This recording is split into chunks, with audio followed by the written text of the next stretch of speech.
Assalamualaikum warahmatullahi wabarakatuh. Izin Pak, izin memperkenalkan diri. Nama taruna dewasa Muhammad Rizky Ramadhani, NIT 20204132. Saya izin untuk mengirimkan tugas mengenai perkenalan bagian-bagian dari kabin dari masinis. Let's check it out this video. Lokomotif meskipun setiap harinya itu dilakukan ataupun dihidupkan oleh seorang petugas daily check, namun kita sebagai seorang masinis ataupun ASP itu juga harus mampu untuk menghidupkan masinis atau menghidupkan lokomotif. Nah, bagaimana sih cara kita untuk menghidupkan lokomotif? Berikut ini videonya. Pada lokomotif terdapat engine control switch. Terdapat ada 3 pilihan, yaitu run, isolate, dan juga start. Ketika lokomotif akan dinyalakan, maka engine control switch itu mengarah kepada start. Setelah start, maka di bawah kita lihat bahwa terdapat baterai. Nah, baterainya kita buka, kemudian kita naikkan, kemudian kita tutup kembali. Dan pada lokomotif yang asli terdapat 9 tombol yang disebut dengan circuit breaker yang kita naikkan dari ujung kiri menuju ke kanan, tek hingga naik semua, maka pompa bahan bakar dapat kita tekan.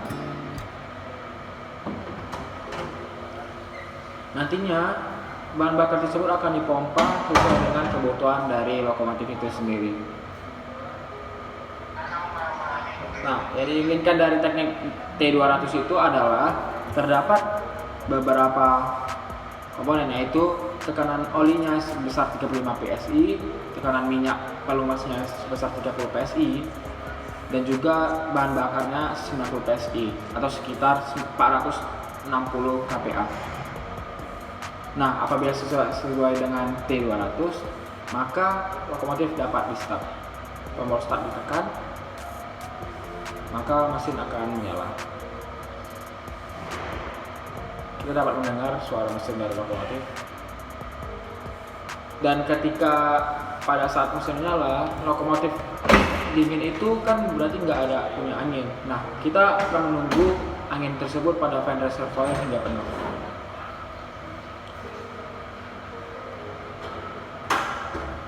Kemudian terdapat seperti speedometer di sebelah kanan, ada warna merah itu sebesar 110 hingga 125 PSI.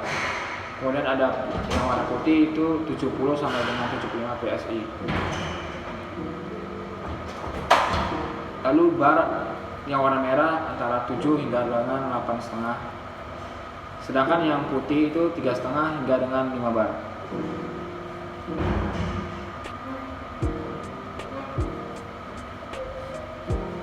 Kita dapat melihat sisi paling luar itu ada 10, 30 hingga 50.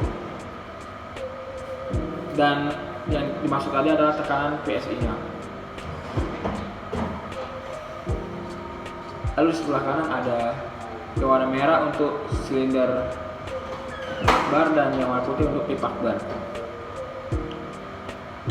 Itu merupakan silinder brake, yang dimana silinder brake itu ketika posisi normal itu harus berposisi 0.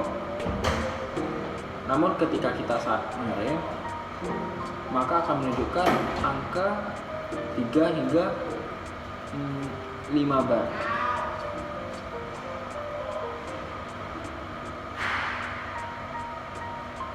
Disebut dengan ketika rem yang mengikat.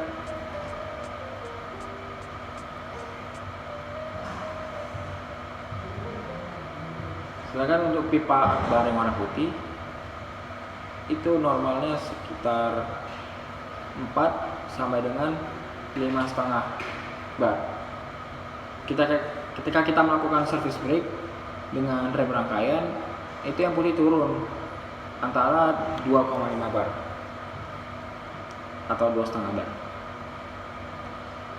Sedangkan yang merah itu harusnya 3,5 hingga dengan 1,15 bar. 3,5 hingga 7 bar. Lalu yang sebelah kanan itu speedometer untuk mengukur kecepatan. Paling kanan itu ada lock indicator menunjukkan putaran mesin. Ketika masinis menaikkan throttle atau menambah tenaga, maka semestinya itu 0 sampai dengan 6, dan jika lebih dari 6 misalnya 10, 12, maka akan terjadi seperti slip dan juga pemutusan arus pada RM.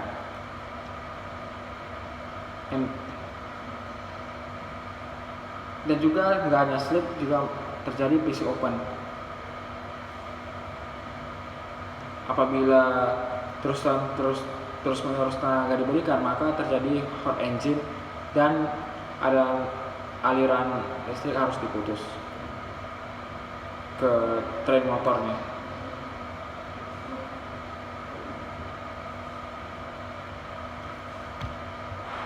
Untuk di bagian bawah kita dapat melihat ada 3 handle, yaitu dynamic brake, throttle, dan juga reservoir. Nah, untuk mengurangi laju lokomotif dari putaran rem, normalnya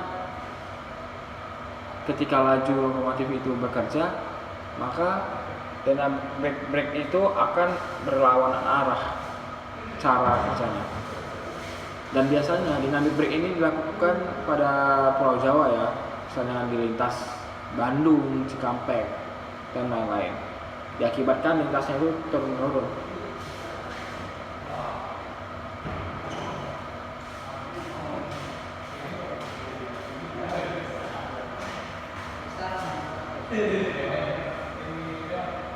Lalu ada throttle.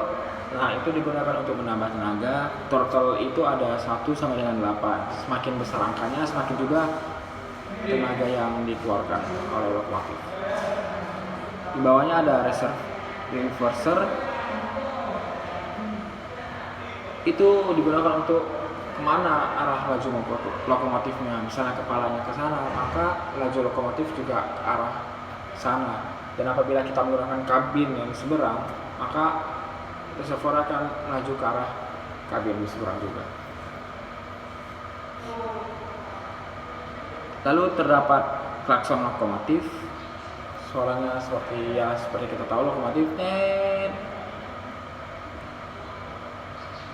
Lalu terdapat ada rem yang di depan, ada rem atas, rem rangkaian, dan juga di bawah ada rem lokomotif. Nah, apabila lokomotif kita itu terdapat rangkaian, maka menggunakan automatic brake. Sedangkan bila hanya mengangkut lokomotif itu sendiri, maka menggunakan independent brake. Namun apabila lokomotif itu turun di stasiun, maka kita menggunakan independent brake.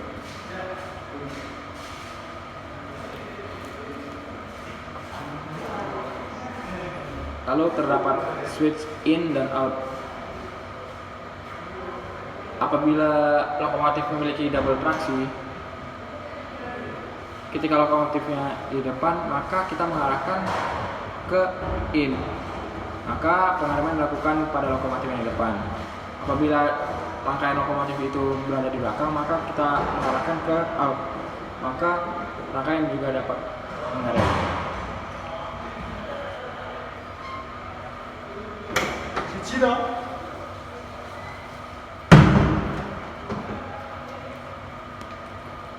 Terdapat saklar yang dinamis.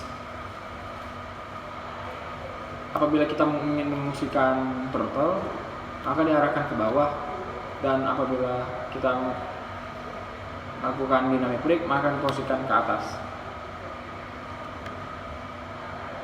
Maka kita dapat setup dari dynamic brake apabila posisi dari throttle-nya sudah di idle.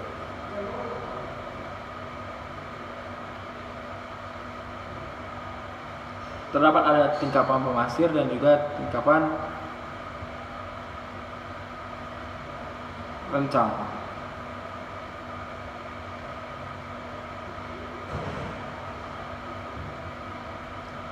Lalu terdapat tingkapan lonceng. Nah, tingkapan pasir itu untuk apa sih digunakan? Pada saat pertama kali lokasi terjadi pada lokomotif itu terdapat pasir yang mengganggu pada lintas, Sedangkan tingkapan lonceng digunakan pada saat kereta masuk di stasiun.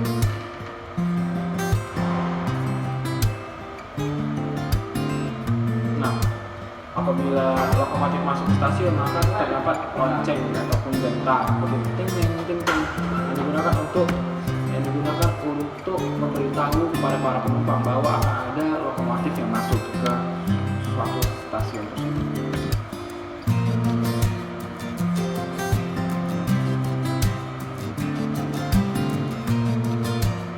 Apabila dilakukan pengereman, maka indikator pada speedometer ataupun kabel itu juga akan diikuti. Baik, sekian penjelasan ataupun pemaparan dari saya. Mohon maaf apabila ada salah kata dan perbuatan. Wabillahi taufiq wal hidayah. Wassalamualaikum warahmatullahi wabarakatuh.